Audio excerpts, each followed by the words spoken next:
Hello friends, कैसे हैं आप लोग। मैं स्वाति शुक्ला आर्यवत जगह से। आर्यवत क्योंकि हमारा पुराना नाम आर्यवत है। आर्यवत जगह से आप सबका स्वागत करती हूँ। तो आज हम स्टार्ट कर रहे हैं भारत का नामकरण। इससे पहले काफ़ी सारे स्टूडेंट्स जो हमारे पहले बहुत रेगुलर स्टूडेंट्स थे, उन लोगों को बहुत शिकायत है कि क्लासेस रेगुलर नहीं चली, क्लासेस अपलोड नहीं कर पाए। पर अब ये शिकायत ख़त्म होने जा रही है। अब आपकी क्लासेस रेगुलर अपडेट होगी, अपलोड होगी एग्जैक्टली 3 बजे। हिस्ट्री की क्लास एग्जैक्टली 3 बजे आपकी रेगुलर अपलोड होगी।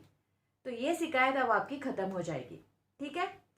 ओके, तो बेसिकली हम जो स्टार्ट करने वाले हैं वो हम स्टार्टिंग से एकदम फ्रेश स्टार्ट करने वाले हैं। भारत का नामकरण मतलब हम इतिहास पढ़ने जा रहे हैं। इतिहास में हमें ये तो पता चले कि हमारे भारत के क्या क्या नाम थे, और कुछ नाम तो ऐसे हैं जो आपने पहली बार सुने होंगे। आप लोग सोच रहे होंगे अच्छा ये भी नाम हो सकता है, ऐसे ऐसे नाम हैं।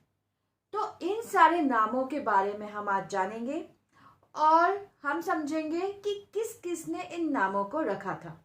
क्लियर है?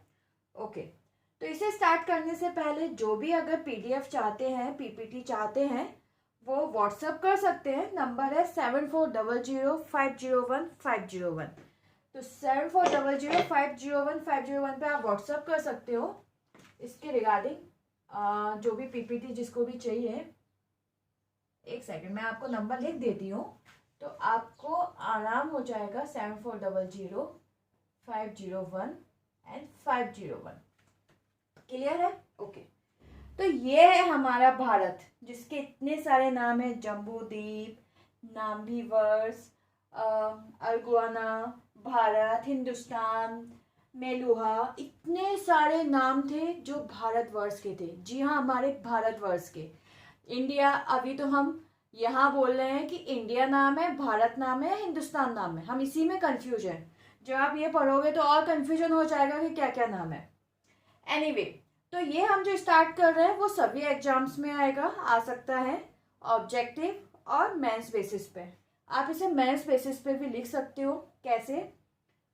भारत के नामकरण के बारे में बताइए। सिंपल शॉर्ट क्वेश्चन, भारत के नामकरण को बताइए, किस प्रकार से भारत के अन्य नाम रखे गए थे। तो ये तो हो गया आपका मेंस क्वेश्चन। और ऑब्जेक्टिव तो आगे चल के बहुत सारे तैयार होने वाले हैं, तो ऑब्जेक्टिव की तो टेंशन लो ही मत, इतने सारे ऑब्जेक्टिव आपको आज मिलने वाले हैं। तो सबसे पहले हमारा भारतवर्ष, सबसे प्यारा नाम हमारा भारतवर्ष, जो बेसिकली राजा भरत के ऊपर रखा गया था। ये हमारा भारत है। सो बेसिकली भारत कैसे पड़ा, कहाँ से आया ये भारत वाला नाम, इसके पीछे भी बड़ी कहानी है। भारत तो आप सबने सुना होगा। अब ये भारत के ऊपर भी अलग अलग लोग अलग अलग क्लेम करते हैं। जैन है, वो बोलते नहीं ये तो हमारे राजा भरत थे, जो पहले तीर्थकर थे ऋषभदेव, उनके बेटे थे, उनके नाम पे भारत नाम है। वहीं जो हिंदू लोग हैं वो बोलते हैं कि नहीं नहीं, ये तो वो शकुंतला जो थे, राजा दुष्यंत और शकुंतला जो उनके बेटे थे भरत, जिनके बारे में बोलते थे कि वो तो शेर के मुंह पे दांत गिनते थे, इतने बहादुर थे, उनके नाम पे भारत पड़ा है, भारत पड़ा है। एनीवे, नाम तो भरत के नाम पे भारत पड़ा। अब वो कोई भी हो, ऋषभदेव के बेटे हो या फिर शकुंतला जी के बेटे हो, दुष्यंत और शकुंतला जी के, पर हमें अपना नाम भारत मिल गया और इसी बेसिस पे हमने इसका नाम क्या रखा, भारतवर्ष। तो तैयार हुआ ऑब्जेक्टिव क्वेश्चंस। ओके, इसमें एक और चीज है कि हमें सबसे पहले भारतवर्ष कहाँ लिखा मिला, हमें कहाँ से प्रूफ मिला। तो ये प्रूफ मिला है हाथी गुफा अभिलेख से। अभिलेख आप लोगों को बता दूं मैं, अभिलेख यानी कि जैसे ये लिखा हुआ है ना, ये तो अभी इस टाइप का लिखा हुआ है, पर स्टार्टिंग में जो राजा होते थे ना, वो सोचते थे कि हम कुछ ऐसा लिखे हैं जो सदियों तक राजा लोग, दूसरे राजा लोग हमारे बारे में बताते रहे। अभी क्या मतलब, आज कागज में लिखा, कहीं बारिश हुई, सारी स्याही उड़ गई। नहीं नहीं, ऐसे नहीं लिखना, हमें तो मजबूत काम करके जाना है। और वैसे भी आपको तो पता ही है, पुराने लोग करते जरूर थे पर मजबूत काम बड़े करते थे। तो उन्होंने क्या किया, पत्थरों पे खुदवा दिया। तो जो पत्थरों पे इतने बारीक बारीक मतलब क्या दिमाग लगाया होगा, क्या कारीगर को रखा होगा, इतने बारीक बारीक अक्षरों से खुदवाया, उसे कहते हैं अभिलेख। और इसमें हमारा हाथी गुफा अभिलेख तो काफ़ी मायनों में बहुत आगे है। अब इतने सारे मायने मैं नहीं बताऊंगी, पता चला हम पढ़ने जा रहे हैं भारतवर्ष और पढ़ लिया हमने हाथी गुफा अभिलेख।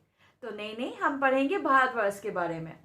तो सबसे पहले जो भारतवर्ष हमें पता चला है वो हमें पता चला है हाथी गुफा अभिलेख से। इसमें हमारे भारतवर्ष का नाम लिखा हुआ था।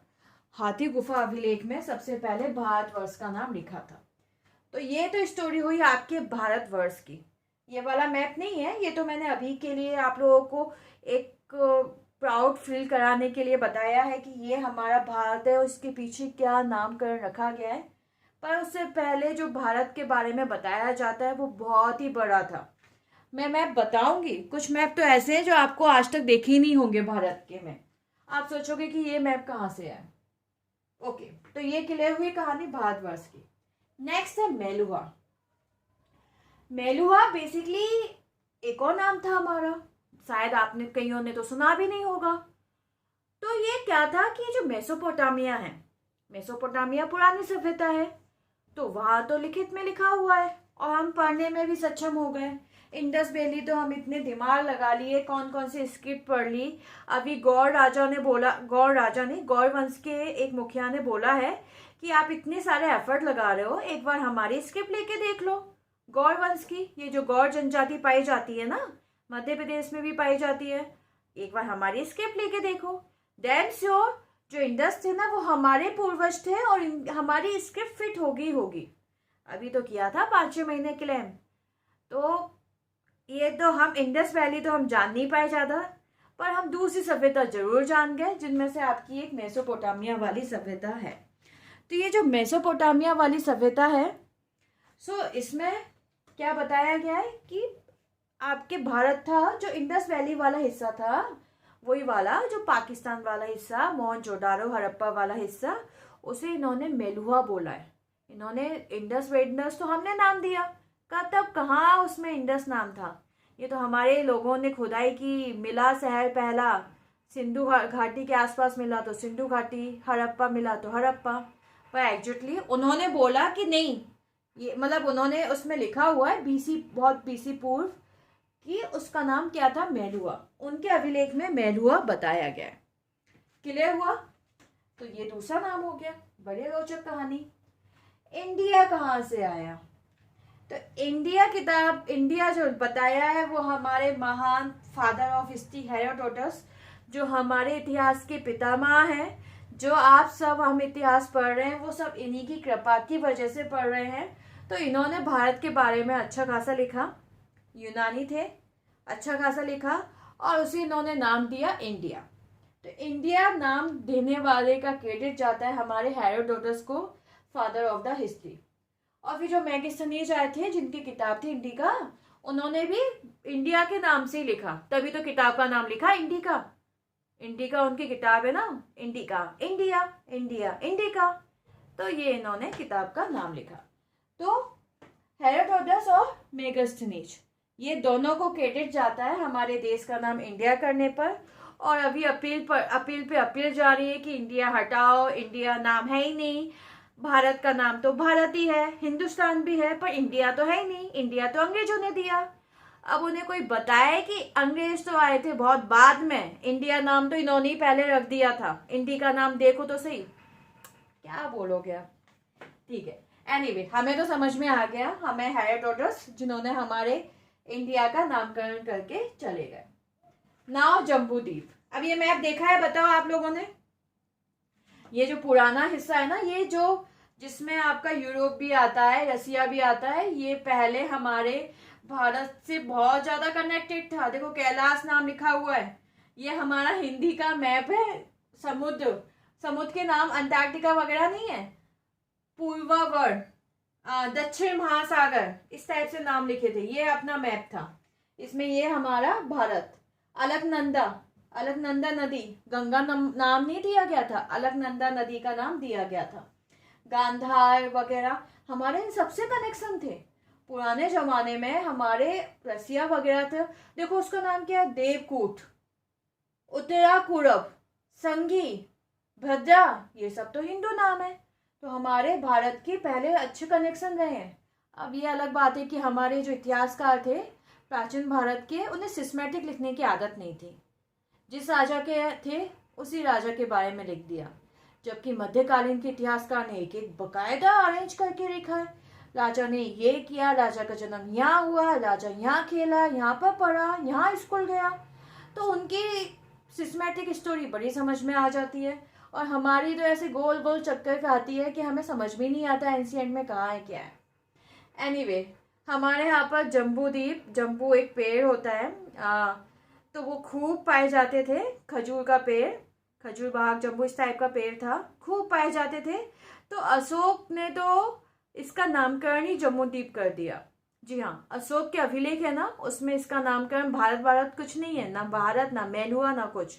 उसमें तो इसका सीधे सीधे नाम क्या आता है, जम्बू द्वीप। पुराणों में भी नाम है, पुराणों में भी भारत को जम्बू द्वीप बोला गया है, और उसके अलावा पुराणों में अशोक ने भी इसे जम्बू द्वीप के नाम से जाना। तो एक ये और हमारा अन्य नाम है जो किसके नाम से, जम्बू द्वीप। और जिसे किसने लिखा था, अशोक ने और पुराणों में। तो पता चला कि मतलब जम्बू द्वीप, खतरनाक सा मैप, कहाँ का कनेक्शन, मतलब वो बताया जाता है ना कि भारत एक समय पर विश्व गुरु था। तो ऐसे नहीं बोलते सब, सच में था, सच में कनेक्शन थे, कांटेक्ट थे बड़े अच्छे खासे, तभी तो भारत विश्व गुरु बन पाया। था, अब नहीं था। एनीवे, अब तो हम एक्सपेक्ट करेंगे, वेट कर रहे हैं, जब करप्शन खत्म हो, बेरोजगारी खत्म हो, तभी कुछ हो सकता है। और जब तक स्विस बैंक में पैसे जमा है तब तक तो कुछ होने वाला नहीं। तो हम खुश हैं इस मैप को देख के, बड़ी खुशी मिली, बड़ी शांति मिलती है इस मैप को मैं देखती हूँ कि देखो कितना कनेक्शन था भारत का। शांति अभी तभी ले लो। ओके, एनीवे, ये चाइनीज ने हमेशा दिमाग खाया है, अभी भी दिमाग खा रहे हैं, पहले भी दिमाग खाया था। भारत का नाम कर दिया इनटू। सिंधु का नाम जो था ना, सिंधु नदी, अभी सिंधु तो हमारी मेन नदी थी, पहले सिंधु सिंधु बोलते थे सब, सिंधु से हिंदू, इंडस, यही नाम हुआ। तो उनका सिंधु का जो चाइनीज नाम था वो था इनटू, और ये नाम दिया था, जितने भी चाइनीज आते थे ना उन्हें भारत बोलते ही नहीं बनता था, अपने हिसाब से नामकरण कर दिया। मतलब हमारा पड़ोसी देश और हमारे देश के नाम के बारे में नहीं पता था, और नाम क्या रख दिया, इनटू। पता नहीं क्या भला है, क्या था, सच में सिंधु के नाम से है या कुछ और नाम है, या दुश्मनी निकाल रहे हैं, पर था तो इनटू। और ये नाम रखा था ग्रेटेस्ट हैंसोंग, जो किसके समय आया था, जो आया था आपके विक्रमादित्य के समय, द ग्रेट विक्रमादित्य, विक्रम बेताल वाला विक्रमादित्य। ओके, गुप्त राजा का सर्वश्रेष्ठ, गुप्त वंश का सर्वश्रेष्ठ राजा, उसके समय पर। अच्छा, ये तो हैंसोंग है, फायान आया था। हैंसोंग तो आपका हर्षवर्धन के समय आया था, हर्षवर्धन के समय खूब घूमा था हैंसोंग। तो इसने नाम जो दिया वो नाम किसने दिया, इनटू। इसने नाम तो जो दिया वो दिया इनटू। क्लियर हुआ, अजीब अजीब गरीब नाम है ये। एनीवे, हिंदुस्तान दिखाई दे रहा है आपको, ये हिंदुस्तान जो दिख रही है ना बाउंड्रीज, ये आपको पिंक पिंक, ये पिंक पिंक ऐसा नहीं है तो वैसे ब्रिटिश इंडिया का, पर ये पिंक पिंक उनके कांटेक्ट में नहीं था। अदरवाइज ये पूरा जो भी व्हाइट व्हाइट है ना, पूरा अंग्रेजों ने कब्जे में कर लिया था, बड़ा एरिया कब्जे में किया था।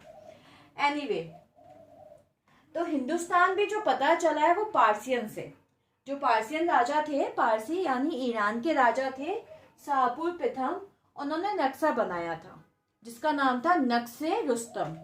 उन नक्शे का नाम क्या था, नक्श ए रुस्तम। उन्होंने नक्शा बनाया था जिसका नाम था नक्श ए रुस्तम, और इसमें इन्होंने सबसे पहले हिंदुस्तान का नामकरण किया था। वैसे तो राजा राममोहन राय ने भी हिंदुइज्म शब्द का प्रयोग किया है, और आपका जो अमीर खुसरो थे, टूटिया हिंद बोलते हैं, जिन्होंने 7 राजाओं के समय तक काम किया था। अलाउद्दीन खिलजी के बारे में जो हम इतना बढ़ चढ़ के सुनते हैं ना, उसका सारा क्रेडिट आपका अमीर खुसरो को ही जाता है। बड़ा पॉजिटिव बोला है अमीर खुसरो ने, उसने भी इसे हिंद नाम दिया, हिंद नाम जो दिया उसने भी दिया। और एक और आपका मेडिवल वंश का, मध्यकालीन वंश का लेखक था ईसामी, उसने भी नाम क्या दिया, हिंदुस्तान नाम दिया। तो बाद में तो और लोगों ने भी नाम दिया, पर स्टार्टिंग में जो नाम देने का क्रेडिट जाता है वो किसको जाता है? शाहपुर प्रथम जी को।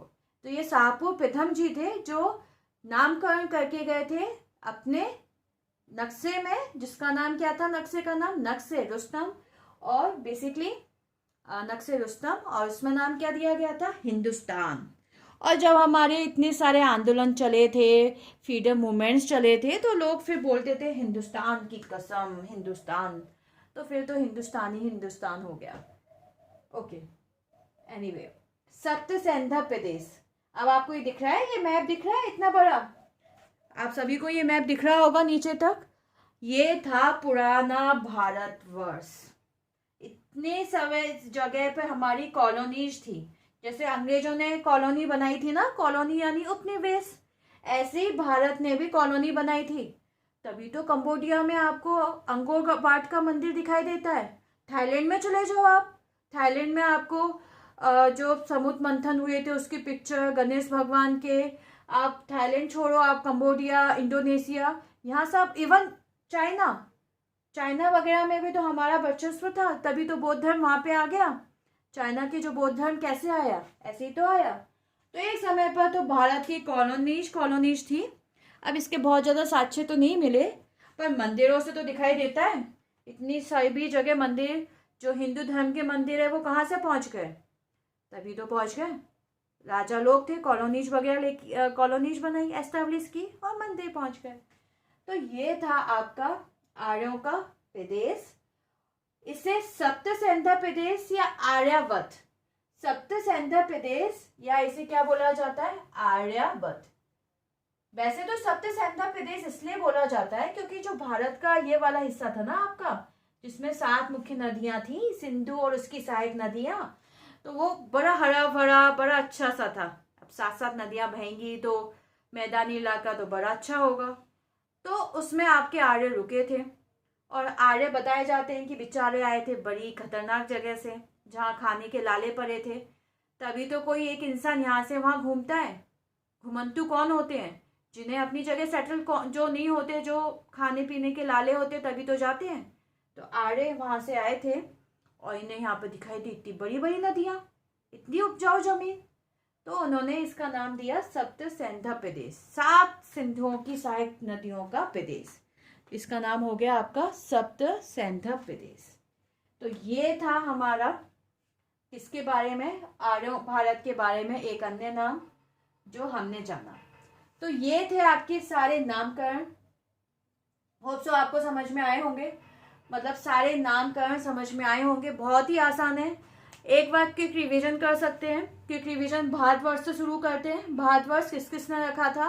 एक तो ऋषभदेव, और सबसे पहले साक्ष्य कहाँ से मिला? हाथी गुफा। सेकंड मेलुआ, क्रेडिट जाता है goes to the great Mesopotamia, Meluhha. सप्त सेंधा प्रदेश आर्य को। जम्बूद्वीप, इतना बड़ा हिस्सा, नया नक्शा, अशोक और पुराण। इंडिया, हेरोडोटस, पितामह, हमारे दादाजी, मतलब हमारे इतिहास के पितामह, उनको जाता है। और मेगास्थनीज, और कौन सा आपका बच्चा है? मेगास्थनीज, मेलुआ तो हमने पढ़ ही लिया। इंडिया, हिंदुस्तान तो हमारा जाता है शाहपुर प्रथम। और हाँ, इनटू चाइनीज का इनटू जो जाता है आपके हैंसोंग को। तो ये सारा आपका इतिहास का पूरा कंप्लीट हुआ। होप सो आपको बहुत अच्छे से समझ में आया होगा। तो ऐसे ही हम स्टार्टिंग से पढ़ रहे हैं, और बड़े इंटरेस्टिंग तरीके से मैं आपको पढ़ाऊंगी, पर इसके लिए मुझे आप लोगों के लाइक, कमेंट्स एंड शेयर चाहिए। ऑब्वियसली सारे वीडियो वाले बोलते हैं, आई एम ऑल्सो सेइंग, क्योंकि मोटिवेशन लेवल होता है। जो मोटिवेशन लेवल आपका बढ़ाने का काम कौन करता है? आप सभी लोग। आप लोग मुझे लाइक करोगे, कमेंट्स करोगे, शेयर करोगे, डेफिनेटली मेरा मोटिवेशन लेवल हाई होगा, और इसी प्रकार के अच्छे अच्छे वीडियो आप लोगों के रेगुलर आते रहेंगे। अब आपके वीडियो आपके सामने रेगुलर रहेंगे। एंड प्लीज़ कमेंट्स करके ज़रूर बताना कैसा लगा। एंड डेफिनेटली हम इसके objective question at the last class में ज़रूर करेंगे, तब समझ में आएगा, वो भी लाइव। तब समझ में आएगा कि कितने स्टूडेंट्स हैं जो लाइव मुझे देख रहे हैं, और कितने अच्छे स्टूडेंट्स हैं कि वो बहुत अच्छे से पढ़ रहे हैं। एनीवे, एट द लास्ट मैं ये सिर्फ ये कहना चाहूँगी कि इस समय लॉकडाउन का पीरियड है, बहुत बहुत बुरी कंडीशंस हैं, एग्ज़ाम्स का अता पता नहीं है, गवर्नमेंट्स एग्ज़ाम्स काफ़ी ज़्यादा डिले हो रहे हैं। पर मैं सिर्फ यही बोलूँगी कि आपने अगर लक्ष्य निर्धारित कर रखा है तो उस पर आप बिल्कुल भटको मत, चाहे कितनी भी विषम परिस्थिति क्यों ना आ जाए। पहले अपने आप को परफेक्ट बनाओ, हर एक सब्जेक्ट में अपने आप को परफेक्ट बनाओ, और फिर उसके बाद ऑल इज वेल करते हुए कूद जाओ। डैम श्योर सफलता मिलेगी, पर रेगुलरिटी करो, उनसे घबराओ मत। ये निगेटिवनेस है, निगेटिव चीजों को दूर रखो, एकदम दूर रखो, एकदम ऐसे खिसका के एकदम दूर।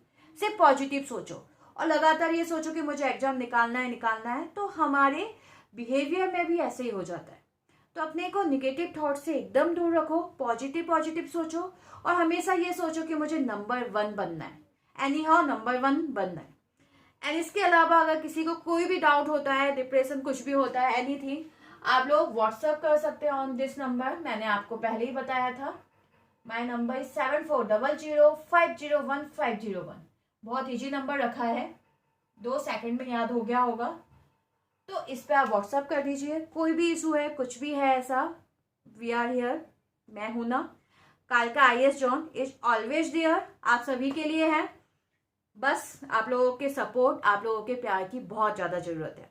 सो thank you so much, take care, अच्छे से रहो, सेफ रहो, और नंबर 1 के लिए एफर्ट लगाते रहो। डेफिनेटली हम एग्जाम में टॉपर ही बनेंगे, क्वालिफाई तो मतलब ही नहीं है, हमें बनना है topper. Okay, thank you so much.